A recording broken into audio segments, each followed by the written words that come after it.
Hello again and welcome to another edition of Shed Talk, the first main Shed Talk for October.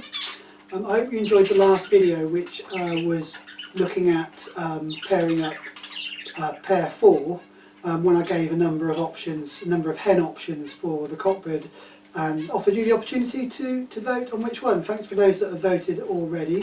If you haven't yet voted, I'll put a link across the top of the screen now to that video so you can have a look, and please do vote. As always, if you want to get early notifications both in terms of the result of that vote or future videos, please don't forget to subscribe and click on the bell if you want early notifications, and please do like the videos, it does help.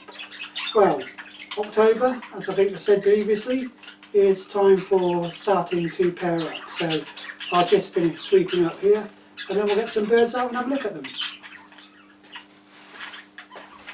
So let's begin by looking at pair 1. So the cockbird for pair 1 is the grey on the left hand side as you look at it, so the normal grey. And as you probably know, he came out top in terms of all of my birds.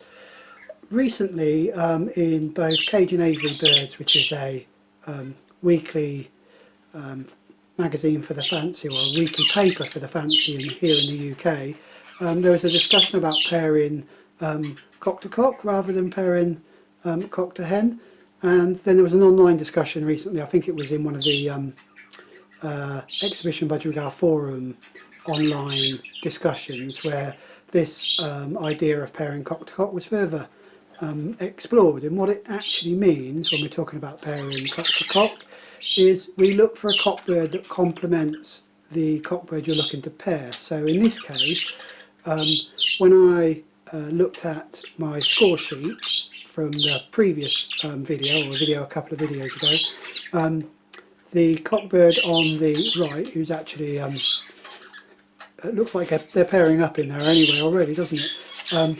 Came out, scored high in the areas where the bird on the left scored lowly. So I thought I'd have a look at him, and then the idea is you then look at a close relative to that bird, and the close relative to that bird is a sister, and I will show you the sister now.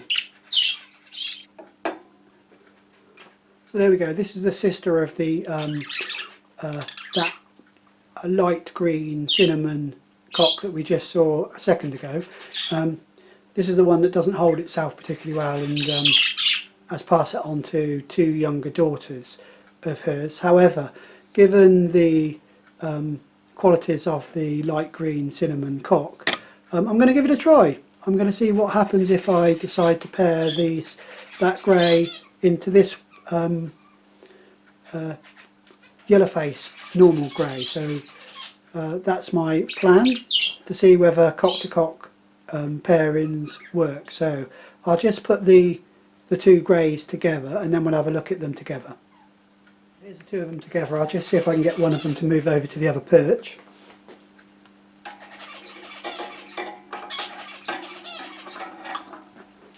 There we go, the cockbird's moved across to the other perch. So there's the 2 of them in the show cage together. That's going to be my pair 1 that will go down.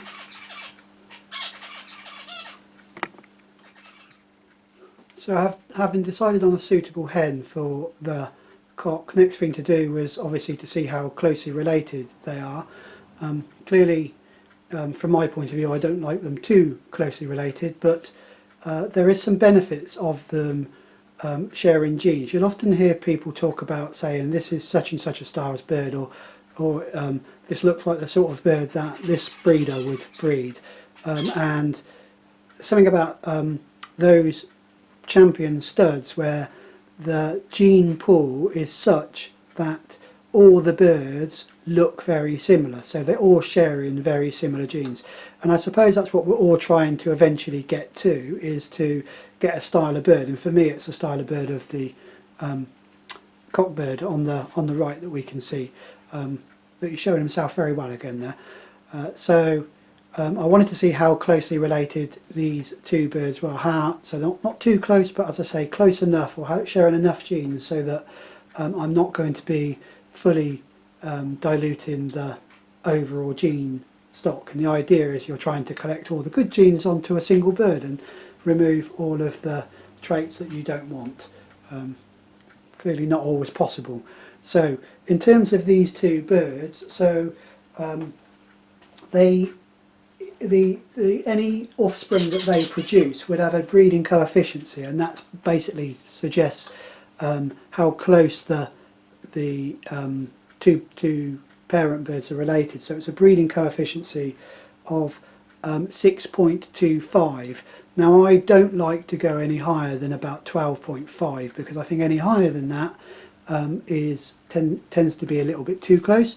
Those of you that saw that have watched the pair 4 video will know that one of the birds that we were putting up as a possible partner for that cockbird was closer than that.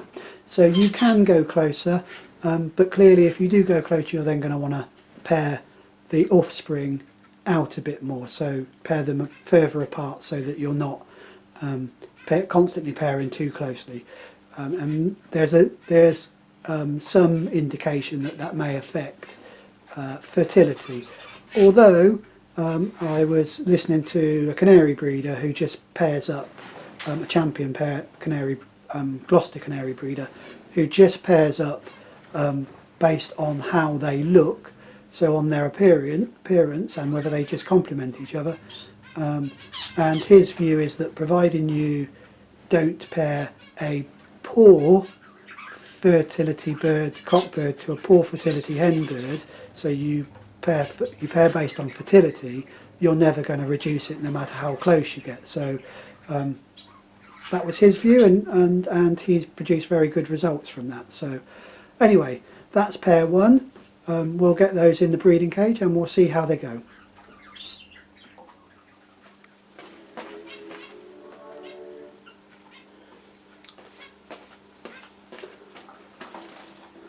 So for pair 2, I've gone back to my old trusted way of pairing, which is basically off my normal assessment. So based on the assessment form, I looked for a bird that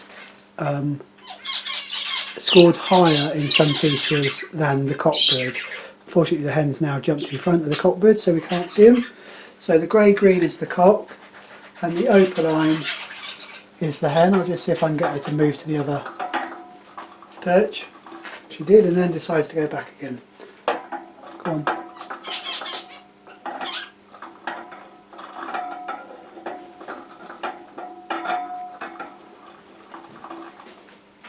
Clearly doesn't want to, so we'll leave her there. I'll see if I can just move the camera a bit and get a better view of both of them. Okay, there's the two of them. The hen dominating the cock a little bit there. The cock's actually a longer bird than the hen. The hen actually came up, scored higher than he did in terms of spots.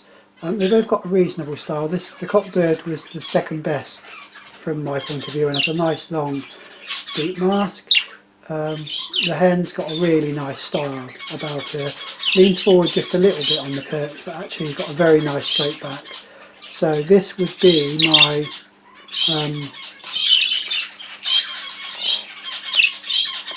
my pair 2. Please do let me know what you think. I'll just see if I can get them to move again, but I doubt very much whether they're going to. There we go, we've got a better view of both of them. Managed to get the cockbird to move across rather than trying to move the hen. So as you can see, the cockbird reasonable looking across the top of the head. Not quite the height of the top of the head, I think, sort of makes the mask look slightly short, and I'm hoping the hen's going to add a little bit to him. So anyway, there's pair 2. I'll get those into the breeding cage now.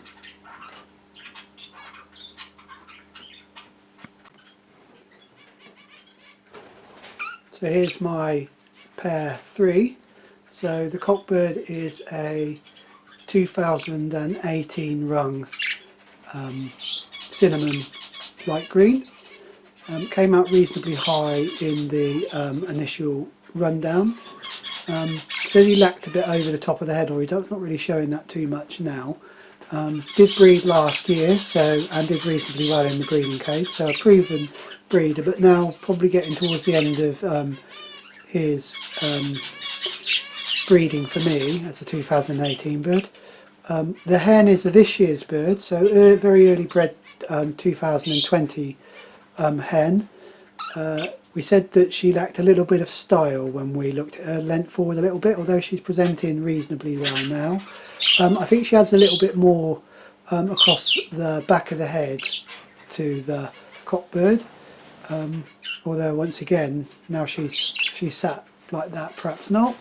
Nice stock hen for me, fairly broad, will add a little bit of width I think across the shoulder to him, and perhaps add a little bit more spot to the cockbird. So that's what we're looking at, that's this pairing.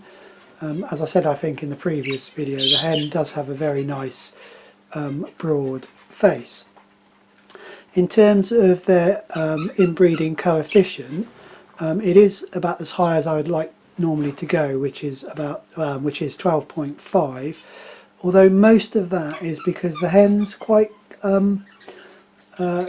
closely bred prior to this, so she has quite a high inbreeding coefficient. So in terms of their actual relationship, it's not that particularly high, and so once again I think the fact that they're not that closely related despite the inbreeding coefficient, I think that will add for the youngsters in terms of my overall shed. The hen's not necessarily in the best condition there, so I might have to give her a week or two to see if she comes into better breeding condition. But yes, so that's my pair 3, and so we've now seen all 3 of the first pairs. Pair 4 is over to you, as I said at the beginning of the video. I'll now pop these into the breeding cage, or I'll pop the hen back into the hen flight for a little bit. I'm not quite sure which I'm going to do yet. I'll have a think about that, and then that will pair up pair 4, 5 and 6 in the next video.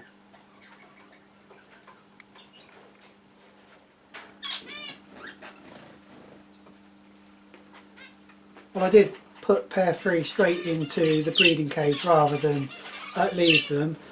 Please comment on that. I know the hen wasn't in the best of conditions. Sometimes I find actually putting them in with the cockbird, adding the nest box can sometimes help coax the hen into condition. I know a lot of people won't put them into the breeding cage until they're in full condition. So let me know what you think. We'll see what the outcome is anyway with this particular pair 3. Well, that's all we've got time for in this video. As I said at the beginning, if you haven't seen the video where we look at pairing up pair 4, please do, and there'll be a link to that video again at the end of this one. In the next video, what I will plan to do is just to show you the breeding cages that I'm using in a little bit more detail, show you how I set up the nest box, and also how I prepare the birds before going into the breeding cages, such as removing feathers from around the vents and etc. That type of stuff. So until then, please do stay safe, and as always, just enjoy your birds.